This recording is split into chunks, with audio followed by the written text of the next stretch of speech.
नमस्कार दोस्तों, ओम श्री गणेशाय नमः। राधे राधे, हरे कृष्ण। आप सभी का दिन शुभ हो। आज है दीपावली का पर्व भी। आप सभी को दीपावली की भी बहुत बहुत शुभकामनाएं। आइए अब सुनते हैं कार्तिक मास महात्म्य की आज की कथाएं और महात्म्य। सबसे पहले हम सभी आज तुलसी माता और सीता नितनेम की कथा सुनेंगे। फिर सुनेंगे कार्तिक मास महात्म्य का 14वां अध्याय। एक बार की बात है, भगवान श्री राम और माता सीता जी अपने 14 वर्ष के वनवास के दौरान चित्रकूट में आराम कर रहे थे। तब तुलसी माता से मिलने वाले पुण्य फलों के बारे में वे आपस में बात कर रहे थे। बातों ही बातों में माता सीता जी के मन में कुछ प्रश्न उठे तो उन्होंने भगवान श्री राम से कहा, हे प्रभु, मेरे मन में कुछ प्रश्न उठ रहे हैं जिनके उत्तर जानने के लिए मेरा मन बेचैन हो रहा है। तब भगवान श्री राम ने कहा, हे देवी, आपके मन में भला कौन से प्रश्न उठ रहे हैं? आप जल्दी बताएं, मैं आपके सभी प्रश्नों के उत्तर और उनका रहस्य भी जरूर बताऊंगा। तब माता सीता जी ने कहा, हे प्रभु, तुलसी को जल कैसे देना चाहिए और तुलसी को जल देने की सर्वोत्तम विधि कौन सी है? तुलसी को जल देने का मंत्र कौन सा है? तब भगवान श्री राम देवी सीता से कहने लगे, हे देवी, तुलसी जी में जल अर्पित करते समय ये 3 शब्द कहे जिससे गरीबी दूर हो जाएगी। एक बार माता सीता ने भगवान श्री राम से तुलसी जी को जल देने के महत्व के बारे में पूछा तो भगवान ने उन्हें उसका महत्व सुनाया। तब आगे माता सीता जी ने कहा, हे स्वामी, आपने मुझे तुलसी जी को जल देने का महत्व तो बता दिया, परंतु अब मेरे मन में ये जानने की जिज्ञासा हो रही है कि तुलसी को जल कैसे देना चाहिए, जल की सर्वोत्तम विधि कौन सी है, जल देने का मंत्र कौन सा है? कृपया आप मुझे इन सभी प्रश्नों का उत्तर दीजिए। तब भगवान श्री राम ने माता सीता जी से कहा, हे प्रिय, जिस प्रकार से मैंने तुम्हें तुलसी का महात्म्य सुनाया है उसी प्रकार से तुलसी को जल देते समय बोले जाने वाले मंत्र का भी बड़ा महत्व है। यह मंत्र केवल 3 शब्दों का है, परंतु इसका प्रभाव बहुत ही चमत्कारी है। जो भी मनुष्य नित्य तुलसी को जल देते समय अपने मुख से केवल ये 3 शब्द बोल देता है तो साक्षात मां लक्ष्मी उसके घर में प्रवेश करती है और उसकी दरिद्रता दूर करती है, उसे धन धान्य की प्राप्ति होती है। देवी, उस मंत्र को बताने से पहले मैं आपको तुलसी के इस मंत्र का महत्व भी बताता हूँ। इस महात्म्य को सुन लेने मात्र से ही मनुष्य के समस्त पाप नष्ट हो जाते हैं और उसे कई वर्षों तक तुलसी को जल देने का पुण्य भी प्राप्त होता है। इसलिए हे देवी, आप भी इस कथा को ध्यान पूर्वक जरूर सुनिए। तब माता सीता जी ने कहा, हे प्रभु, मैं तो इस कथा को पूरा अवश्य सुनूंगी, कृपया अब आप मुझे तुलसी के मंत्र का महात्म्य सुनाए। तब भगवान श्री राम कहने लगे, हे देवी, एक समय दक्षिण दिशा में एक अत्यंत शोभायमान नगरी थी। उस नगरी में सुरेश नाम का एक खोटी बुद्धि का ब्राह्मण रहता था और वह पापियों का तो शिरोमणि ही था, सरदार ही था। उसका जन्म एक ऐसे ब्राह्मण परिवार में हुआ था जो पाप कर्म करने वाले और शास्त्र ज्ञान से शून्य थे। वह जन्म से तो ब्राह्मण था, लेकिन कर्म से वह अत्यंत दुराचारी था। वह न तो पूजा पाठ करता, न अतिथियों का सत्कार करता और यहाँ तक कि अपने द्वार पर आए हुए अतिथियों को बिना कुछ दान दिए ही निर्दयता पूर्वक भगा दिया करता था। वह सदैव ही पराई स्त्रियों में आसक्त रहता और उसे मदिरापान करने की भी बुरी लत थी। साथ ही वह मांस भी खाता था। वह दिन में खेतों में काम करके पत्ते बेचकर जीविका चलाता, रात में व्यभिचार करता था। इस प्रकार से उस ब्राह्मण ने अनेक वर्षों तक जीवन बिताया। फिर एक दिन वह दुर्बुद्धि बेचने के लिए, पत्ते इकट्ठे करने के लिए एक ऋषि के आश्रम के आसपास घूमने लगा और वहां लगे हुए पेड़ों से पत्ते तोड़ने लगा तो वहीं पर एक काल रूपधारी काले भयानक सर्प ने उस ब्राह्मण को काट लिया और उसी समय उसकी मृत्यु हो गई। तब उसके बाद 2 यमदूत उसे लेने के लिए उस स्थान पर प्रकट हो गए और उसे उठाकर यमलोक ले जाने लगे। मार्ग में वह यमदूतों के सामने बहुत करुण विलाप करने लगा और बोला, हे दूतों, मुझे कहाँ लेकर जा रहे हो? मुझे छोड़ दो। लेकिन यमदूत उसे यह कहकर घसीटते हुए ले जा रहे थे कि अरे दुष्ट ब्राह्मण, तेरे पाप कर्मों के कारण तुझे सांप ने डस लिया है, अब तो यमराज जी तुझे अवश्य घोर नरक में डाल देंगे। फिर यम के दूत उस ब्राह्मण को लेकर यमलोक पहुंच गए और यमराज जी के सामने खड़े हो गए। तब चित्रगुप्त महाराज जी उस ब्राह्मण का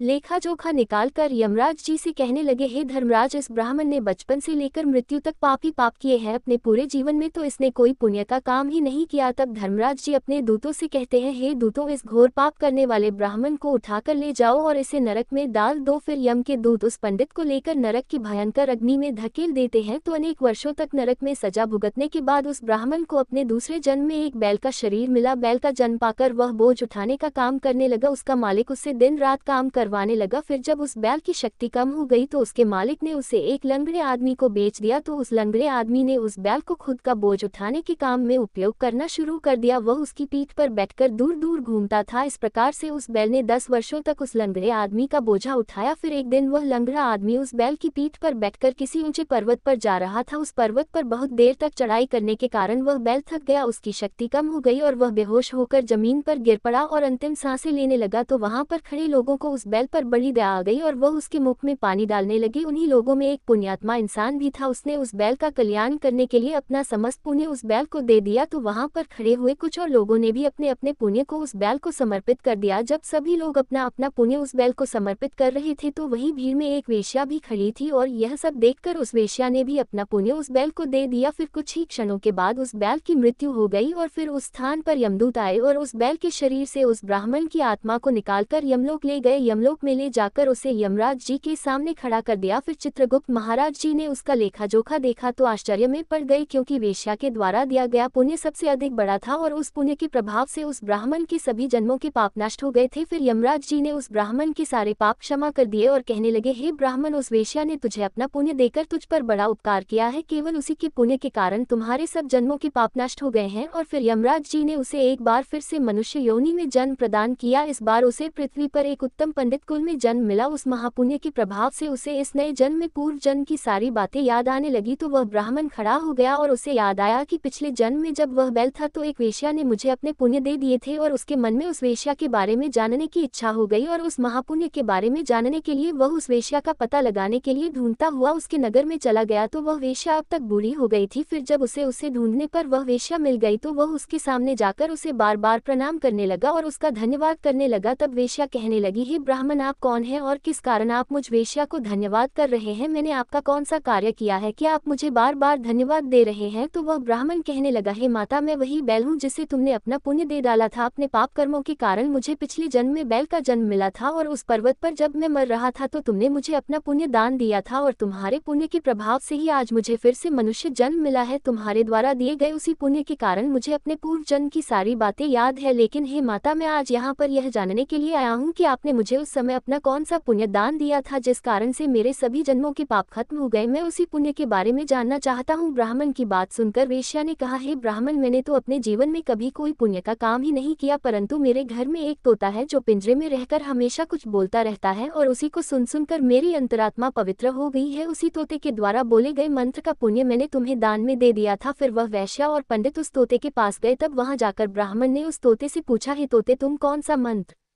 बोलते रहते हो जिससे हमारे जीवन का उद्धार हुआ है? यह मंत्र तुम्हें किसने सिखाया और इस मंत्र का क्या अर्थ होता है? तब उस तोते ने अपने पूर्व जन्म का वृतांत सुनाना आरंभ किया। वह तोता कहने लगा, हे ब्राह्मण, पिछले जन्म में मैं एक पंडित था। मैं अपने ज्ञान के अहंकार में अंधा हो गया था। मैंने कभी गुरुजनों का आदर नहीं किया, सदैव ही उनका अपमान किया। मुझे अपने ज्ञान पर इतना ज्यादा गर्व हो गया था जिस कारण से मेरे अंदर क्रोध और अधिक बढ़ गया था और मारे क्रोध के मैं सभी से द्वेष करने लगा। अन्य मनुष्यों को मैं तुच्छ समझने लगा और विद्वानों का तो भारी सभा में ही अपमान करने लगा था। फिर समय बीतने पर मेरी मृत्यु हुई तो मुझे यमलोक ले जाया गया। पूज्य जनों और गुरुजनों का अपमान करने के कारण मुझे तोते के कुल में डाल दिया गया और मेरा जन्म एक तोते के रूप में हो गया। मेरे पाप कर्मों के कारण छोटी अवस्था में ही मेरे माता पिता से वियोग हो गया। फिर मैं पेड़ की डाल पर बैठकर रो रहा था तो उसी स्थान से कुछ ऋषि जा रहे थे। उन्होंने मेरी दयनीय पुकार सुन ली और मुझे लेकर अपने आश्रम में चले गए। वहां उस आश्रम में उन्होंने मुझे एक सुंदर पिंजरे में रखा और मेरा बहुत अच्छी तरह से ख्याल रखा। वह मुझे रोज भोजन दिया करते थे, पढ़ाते थे। उस स्थान पर बहुत सारे ऋषि मुनि और उनकी स्त्रियां और बालक सभी रोज तुलसी के पौधे को जल देते थे और तुलसी के सामने एक मंत्र का जाप किया करते थे। उन्हीं के मुख से बार बार उस मंत्र को सुनकर मैंने उसे रट लिया और तब से मैं उस मंत्र को जान गया हूँ और वही मंत्र मैं दिन रात बोलता रहता हूँ। उस मंत्र के प्रभाव से मेरी कभी मृत्यु नहीं हुई और मेरी आयु आज 100 वर्ष की हो गई है। मैं इतने वर्षों तक जीवित रहा। फिर एक रात को एक चोर उस स्थान पर आ गया और उसने मुझे वहां से चुरा लिया। फिर इस वेश्या ने मुझे उस चोर से खरीद लिया और इस वेश्या के घर पर आने के बाद भी मैं उस मंत्र को बोलता रहता हूँ, जिसे सुनकर इस वेश्या का मन भी पवित्र हो गया है और इसने वेश्या का काम छोड़कर भगवान श्रीहरि का भजन कीर्तन करना प्रारंभ कर दिया है, भगवान की भक्ति करना प्रारंभ कर दिया है और उसी मंत्र के प्रभाव से इस वेश्या की आत्मा भी पवित्र हो गई है। हे ब्राह्मण, उस मंत्र के पुण्य से अब आप भी मुक्त हो गए हैं। इस प्रकार से तोते ने उस ब्राह्मण को और वेश्या को सारा वृतांत सुना दिया, जिसे सुनकर वह पंडित और वेश्या दोनों ही अत्यंत प्रसन्न हुए और फिर वे दोनों ही रोज तुलसी को जल देकर उस मंत्र का जाप करने लगे। फिर वह तोता, वेश्या और वह ब्राह्मण तीनों उस मंत्र के प्रभाव से दिव्य विमानों में बैठकर भगवान श्री हरि विष्णु के लोक को चले गए। ये सारा वृतांत सुनाकर भगवान श्री राम कहते हैं, हे देवी, देखा आपने, केवल तुलसी के इस मंत्र के प्रभाव से ही तोते, उस वेश्या और उस पंडित के सभी पाप नष्ट हो गए। इसलिए सभी मनुष्य रोज तुलसी को जल देते समय एक मंत्र का उच्चारण अवश्य करें। हे देवी, वह मंत्र इस प्रकार है जिसे आप भी ध्यान से सुनिए। ओम श्री हरि प्रिया नमः, ओम श्री हरि प्रिया नमः, ओम श्री हरि प्रिया नमः। जो भी स्त्री नित्य तुलसी के समक्ष इस मंत्र का उच्चारण करेगी वह सौभाग्यशाली भाग्यशाली बनेगी। जो भी पुरुष तुलसी के सामने इस मंत्र का उच्चारण करेंगे उसे अपार धन की प्राप्ति होगी। जिस घर के सामने नित्य तुलसी की पूजा की जाएगी उस घर में साक्षात मां लक्ष्मी का वास होगा। तुलसी जी का यह मंत्र राजकल्प तरु है, ये समस्त फलों को प्रदान करने वाला है, इसलिए जो भी तुलसी के सामने इस मंत्र का उच्चारण करेगा उससे संपूर्ण सिद्धियां प्राप्त होंगी। स्त्रियों को सदैव ही स्नान करके अपने बाल बांधकर मांग में सिंदूर भरकर नित्य तुलसी को जल देकर इस मंत्र का उच्चारण करना चाहिए। रोज तुलसी के पौधे की परिक्रमा करने के साथ ही सभी पाप नष्ट हो जाते हैं। रोज शाम के समय तुलसी के पास दीपक जलाएं और तुलसी के पास बैठकर भगवान विष्णु की आराधना करें। तुलसी के पास दीपक जलाने से मनुष्य को धन धान्य की प्राप्ति होती है। हजारों अमृत के घड़ों से नहाने पर भी श्रीहरि को इतनी तृप्ति नहीं मिलती जितनी मनुष्य के द्वारा तुलसी का एकमात्र एक पत्ता चढ़ाने से ही हो जाती है। 1000 गायों के दान से मनुष्य जो फल प्राप्त करता है वही फल तुलसी के पत्ते के दान से पा लेता है। तो इस प्रकार भगवान श्री राम ने माता सीता जी को तुलसी जी का महात्म्य सुनाया। तो ये थी तुलसी माता की कथा। सभी मिलकर प्रेम से बोलिए तुलसी मैया की जय, श्री हरि विष्णु भगवान की जय। अब पहले सुनिए आज का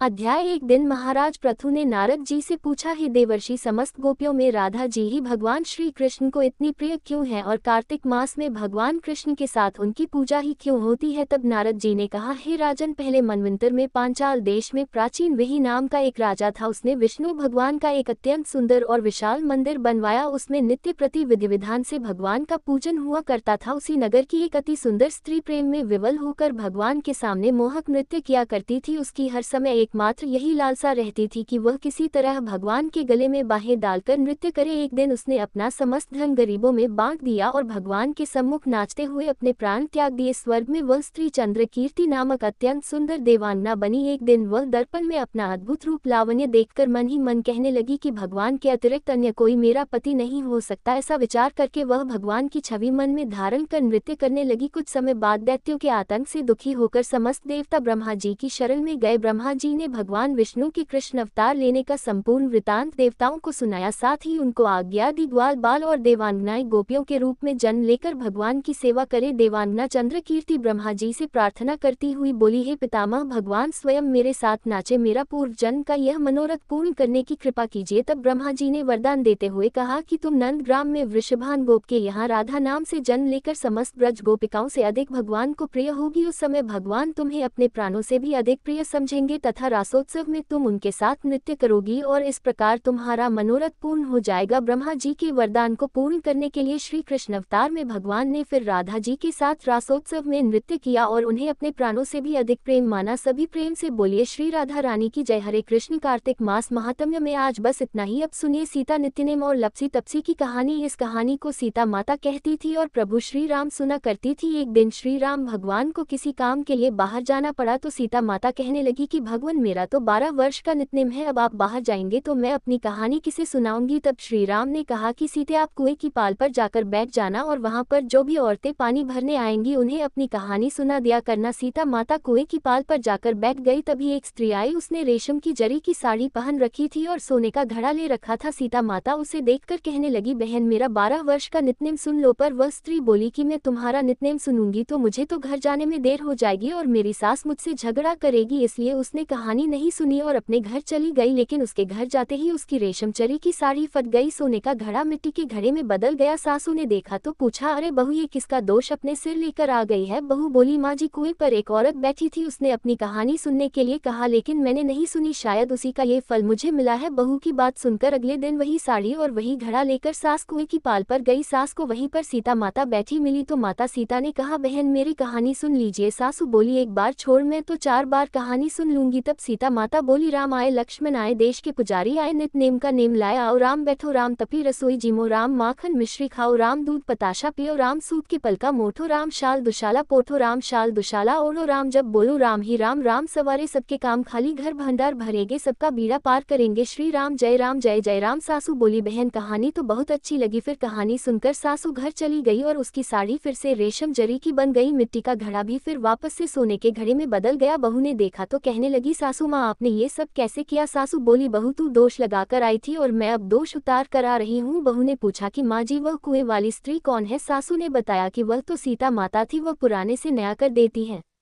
खाली घर में भंडार भर देती है, वह लक्ष्मी जी का वास घर में कर देती है और मनुष्य की जो भी इच्छा हो उसे पूर्ण कर देती है। बहू बोली, माँ जी फिर तो ऐसी कहानी मुझे भी सुना दो। सास बोली कि ठीक है, तुम भी सुनो। फिर सास ने कहानी शुरू की। राम आए, लक्ष्मण आए, देश के पुजारी आए, नित नेम का नेम लाया। आओ राम बैठो, राम तपी रसोई जिमो, राम माखन मिश्री खाओ, राम दूध बताशा पियो, राम सूत के पलका मोठो, राम शाल दुशाला पोठो, राम शाल दुशाला ओढ़ो, राम जब बोलो राम ही राम, राम सवारे सबके काम, खाली घर भंडार भरेगी, सबका बेड़ा पार करेंगे, बोलो श्री राम जय राम जय जय राम। कहानी सुनकर बहू बोली, माँ जी कहानी तो बहुत अच्छी है। सासू ने कहा ठीक है, अब से हम इस कहानी को रोज किया करेंगे। अब सास बहू रोज सवेरे उठती, नहाती धोती और पूजा करने के बाद नित्यनेम की सीता माता की कहानी कहती। एक दिन की बात है, उनके यहाँ पड़ोस की एक औरत आई और बोली कि बहन जरा सी आंच तो देना। तो बहू बोली कि आंच तो अभी हमने जलाई ही नहीं। पड़ोसन बोली, तो फिर तुम सुबह 4 बजे से उठकर क्या कर रही हो? तो उन्होंने कहा कि हम तो सुबह सुबह उठकर पूजा करते हैं, फिर सीता माता की नित्यनेम की कहानी कहते हैं। पड़ोसन ने उनकी बात सुनकर फिर कहा कि सीता माता की कहानी कहने से तुम्हें क्या मिला? तब वे दोनों बोली कि सीता माता की कहानी कहने से घर में भंडार भर जाते हैं, सारे काम पूर्ण हो जाते हैं, मन की इच्छा भी पूरी होती है। पड़ोसन ने कहा, बहन अगर ऐसा है तब तो फिर मुझे भी कहानी सुना दो। तब बहू बोली कि ठीक है, तुम भी यह कहानी सुन लो। राम आए, लक्ष्मण आए, देश के पुजारी आए, नित नेम का नेम लाया। आओ राम बैठो, राम तपी रसोई जिमो, राम माखन मिश्री खाओ, राम दूध बताशा पियो, राम सूत के पलका मोठो, राम शाल दुशाला पोठो, राम शाल दुशाला ओढ़ो, राम जब बोलो राम ही राम, राम सवारे सबके काम, खाली घर भंडार भरेगे, सबका बेड़ा पार करेंगे, श्री राम जय जय राम। पड़ोसन ने इस कहानी को सुना तो कहने लगी, बहन कहानी तो बहुत अच्छी लगी। अब वह पड़ोसन भी नितनेम सीता माता की कहानी कहने लगी। कहानी कहने से सीता माता ने पड़ोसन के भी धन के भंडार भर दिए। देखते ही देखते अब तो पूरे मोहल्ले में नितनेम की कथा चल पड़ी और हर किसी की मनोकामना पूर्ण होने लगी। हे सीता माता, जैसे आपने उन सभी के भंडार भरे वैसे ही हमारे भी भरना। कहानी कहने वाले, सुनने वाले और हुंकार भरने वाले सबके भरना। सभी प्रेम से बोलिए सीता मैया की जय। अब सुनिए कार्तिक मास की लपसी तपसी की कहानी, जिनके बिना सुनी गई कथाओं का पूर्ण फल प्राप्त नहीं होता। एक बार की बात है, एक लपसी था और एक तपसी था। तपसी तो भगवान की तपस्या करता था और लपसी सवा शेर की लापसी बनाकर उसका भोग लगाकर जीव लेता था। एक दिन वे दोनों आपस में झगड़ा करने लगे। लपसी बोला मैं बड़ा हूँ, तपसी बोला मैं बड़ा हूँ। इतने में ही देवर्षि नारद वहां आए और बोले, तुम दोनों क्यों झगड़ा कर रहे हो? लपसा ने बताया कि ही देवर्षि मैं बड़ा हूँ, और तप्स ने कहा मैं बड़ा हूँ। तप्स बोला मैं सारा दिन भगवान की पूजा करता हूँ इसलिए मैं बड़ा हुआ। ये सुनकर नारद जी ने कहा कि मैं तुम्हारा फैसला कल कर दूंगा। कार्तिक मास चल रहा था। दूसरे दिन लपसा और तपसी नहाकर आए तो नारद जी ने 1.25 करोड़ की अंगूठी उनके आगे फेंक दी। लपसा का ध्यान उस अंगूठी पर नहीं गया। तपसी तपस्या करने बैठा तो उसे जमीन पर पड़ी हुई अंगूठी दिखाई पड़ी और उसने अपने घुटने के नीचे छुपा लिया और तपस्या करने लगा। उधर लपसी लापसी बनाकर उसका भोग भगवान को लगाकर जीमने बैठ गया। इतने में ही देवर्षि नारद वहां प्रकट हुए। उन्हें देखकर दोनों ने उन्हें प्रणाम किया और फिर दोनों ने एक साथ पूछा, बताए देवर्षि हम दोनों में से कौन बड़ा है? फिर तपसी ने एक बार फिर कहा कि मैं बड़ा हूँ। लपसा हाथ जोड़कर खड़ा रहा। तब देवर्षि ने कहा कि मैं अभी इस बात का निर्णय किए देता हूँ। फिर देवर्षि ने तप्स को इशारा किया और कहा कि तुम जरा अपना घुटना तो उठाओ। तब तप्स के एक घुटने के नीचे 1.25 करोड़ की अंगूठी निकली, जिसे देखकर नारद जी बोले, यह अंगूठी तूने चुराई है, तुझे तेरी तपस्या का फल नहीं मिलेगा। तब तपसी बोला, हे नारद जी मेरी तपस्या का दोष कैसे दूर होगा? नारद जी ने कहा, रोटी बनाकर बाटिया नहीं बनाया तो फल तुझे मिलेगा, ब्राह्मण जमाकर दक्षिणा नहीं दी तो फल तुझे मिलेगा, साड़ी देकर ब्लाउज नहीं दिया तो फल तुझे मिलेगा, और जो दिए से दिया जलाए उसका फल तुझे मिलेगा। सब व्रत त्योहारों की कहानी सुनने के बाद जो तेरी कहानी ना सुने उसका फल तुझे मिलेगा। तब से लपसा तपसी की कहानी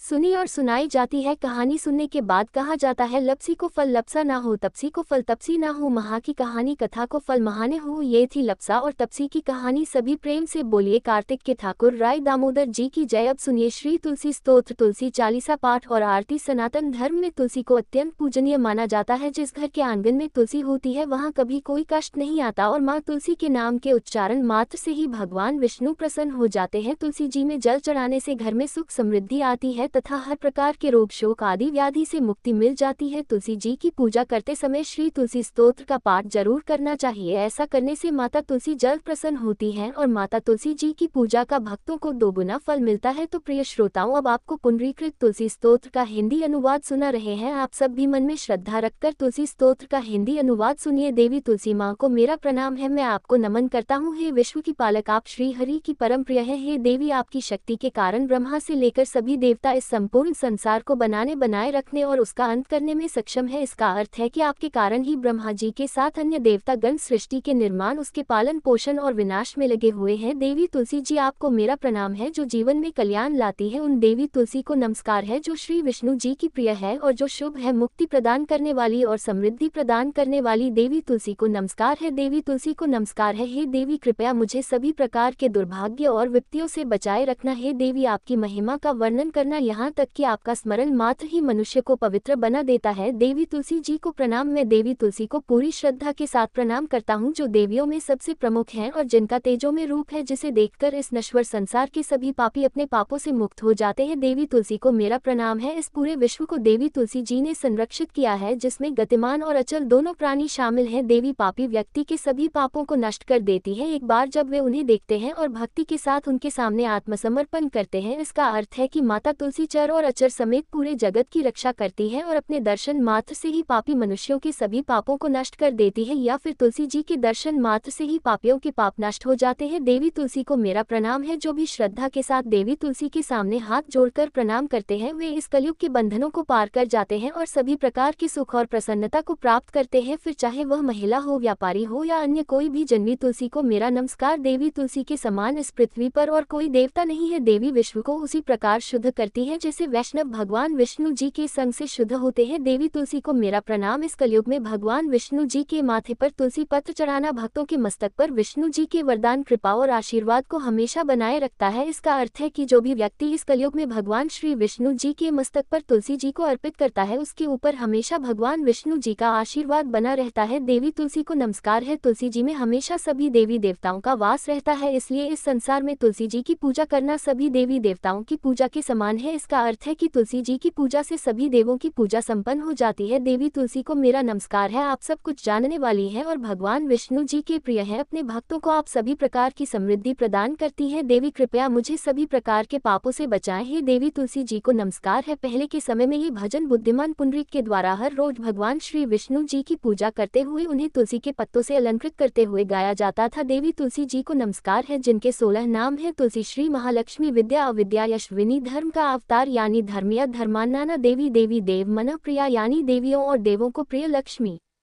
जी की प्रिय सखी, देवी स्वर्ग भूमि यानी पृथ्वी, अचला यानी स्थिर, चला यानी अस्थिर। देवी तुलसी के इन 16 नामों का भक्तगण पाठ करते हैं या महिमा गाते हैं। देवी के 16 नामों का पाठ करने वाले भक्त आसानी से श्री हरि की भक्ति प्राप्त कर लेते हैं और अंत में भगवान विष्णु जी के चरण कमलों में स्थान प्राप्त करते हैं, जिन्हें माँ तुलसी, पृथ्वी, महालक्ष्मी, कमल की स्वामिनी और श्री हरि की प्रिया के नाम से भी जाना जाता है। देवी तुलसी को मेरा नमस्कार है। देवी तुलसी की सखी तुलसी जी शुभ प्रदान करती है, पापों को दूर करती है और सभी को पवित्र बनाती है, पुण्य प्रदान करती है। आपको प्रणाम है। देवी तुलसी, जिनकी प्रशंसा देवर्षि नारद द्वारा की जाती है और श्री नारायण के प्रिय है, उन देवी तुलसी को हम सबका बारंबार प्रणाम है। जय जय तुलसी भगवती, सत्यवती, सुखदानी, नमो नमो हरि प्रसी, श्री वृंदावन खानी, श्री हरि शीश विरजनी देहु अम्ब जन हित हे वृंदावनी, अब न करहु विलम्ब। धन्य धन्य श्री तुलसी माता, महिमा अगम सदा श्रुति गाता। हरि के प्राणहु से तुम प्यारी, हर हेतु कीन हो तब तब भारी, जब प्रसन्न है दर्शन दीन हो तब कर जोर विनय उसकीन हो। हे भगवंत कंत मम होहु दीन जानी, जान छाड़हु छोहु सुनी। लक्ष्मी तुलसी की बानी, दीन हो श्राप कद पराओ, सयोग्य वर मानगन हारी होहु बित तुम जड़ तनु धारी। सुन तुलसी ही श्रिप्यो तेह थामा, करहु वास्तु नीचन धामा, दियो वचन हरि तब तत्काला सुनहु सुमुख जान होहु बिहाला। समय पायहु रूपाती तोरा पूजा हास, वचन सत मोरा तब गोकुल मह गोप सुदामा तास। भई तुलसी तू बामा, कृष्ण रास लीला के माही, राधे शक्य प्रेम लख नाही, दियो श्राप तुलसी तत्काला नर लोक ही तुम जन्महु बाला। यो गोपवल दानव राजा शंखचूर्ण नामक शिरताजा, तुलसी भसु की नारी, परम सती गुण रूपगारी। असद्व कल्प बीती जब गयहु कल्प तृतीय जन्म, तब भयहु वृंदा नाम भयो। तुलसी को असुर जलंधर नाम, पति को करति द्वंद, अतुल बलधामा कीना शंकर से संग्रामा। जब निज सैन्य सहित शिव हारे मरही न, तब हर हर ही पुकारे पतिव्रता वृंदा। नारी को न सके पति ही संगहारी, तब जलंधर ही भेष बनाए वृंदा। ढग हरि पहुँचो जाय शिव हित लह कर, कपट प्रसंगा कियो सितत्व धर्म तो ही भंगा। भयो जलंधर कर संगहार, सुनी और शोक उपारा ते क्षण दियो। कपट हरितारी लख वृंदा, दुख गिरा उचारी। जलंधर जस यो भीता, सोई रावण तसहर ही सीता।